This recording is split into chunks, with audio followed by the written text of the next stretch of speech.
Minä olen Anu Rissanen ja polttoainemestarina toimin Kuopion Energialla. Minun mielikuvissa Kuopion Energia oli semmoinen hyvä, mukava työpaikka ja olen ylpeä, että saan työskennellä Kuopion Energialla. Mun mielestä se on tosi tärkeää, että me huolehditaan, että kaupungissa pysyy lämmöt ja sähköt päällä. Sellaisen työpäivän jälkeen mulla on hyvä fiilis, kun on paljon työtehtäviä ja actionia ja pikkusen semmoista stressiä ilmassa. Sen jälkeen tuntee olevansa elossa sitten. Vastuu ja vapaus näkyy mun työssä sillä tavalla, että mä saan toimia aika itsenäisesti, tehdä hommat omassa tahissa ja omalla tavallani, kunhan kaikki hommat hoituu.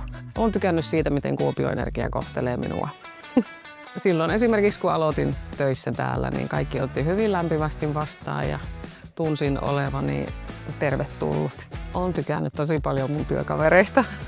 Täällä on työntekijän hyvä olla ja työkaverit on mukavia ja vastaanottavia ja työtehtävät räätälöidään työntekijän osaamisen mukaan. Ja täällä saa olla oma itsensä.